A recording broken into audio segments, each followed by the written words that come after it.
السلام علیکم۔ امید کرتی ہوں آپ سب لوگ جہاں بھی ہوں گے خیر و عافیت سے ہوں گے اور مجھے سننے کے ہمیشہ کی طرح منتظر ہوں گے۔ جب کوئی آپ کی ہزار مخلصانہ کوششوں کے بعد بھی آپ کو چھوڑ جانے پر بضد ہو تو پھر ایک ہی قیمتی تحفہ ہے جو آپ اس سے دے سکتے ہیں، اور وہ ہے راستہ۔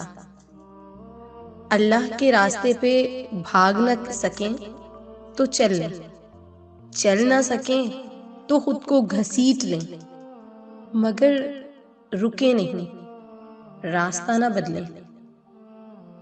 اللہ کے راستے میں جو جتنی محنت کرتا ہے اتنا آگے جاتا ہے۔ یہاں بعد میں یا پہلے آنے سے مقام نہیں ملتے، یہاں تو زیادہ محنت سے زیادہ ایمان ملتا ہے، اور ایمان کے بڑھنے سے پھر مقام بڑھتے ہیں۔ جیسے پانی دیکھنے سے نہیں بلکہ پانی پینے سے پیاس بجھتی ہے، ایسے ہی قرآن پاک محض پڑھنے سے نہیں بلکہ سمجھ کر پڑھنے سے ہدایت ملتی ہے۔ فاتحہ لوگوں کے مرنے پہ نہیں، احساس کے مرنے پہ پڑھنی چاہیے، کیونکہ لوگ مر جائیں تو صبر آ جاتا ہے۔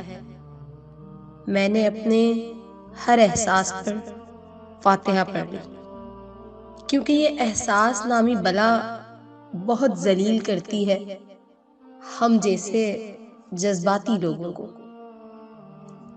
عزت نفس بہت قیمتی شے ہے، کوئی ہاتھ چھڑائے تو چھوڑ دیا کریں۔ لوگوں کو وقت دیں، موقع دیں، عزت دیں، حال پوچھیں، قدر کریں، دل میں رکھیں، لیکن کسی سے تعلق کی بھیک نہ مانگیں۔ کسی کو معاف کرنے کے لیے اس کی روح کے نکلنے کا انتظار نہ کریں۔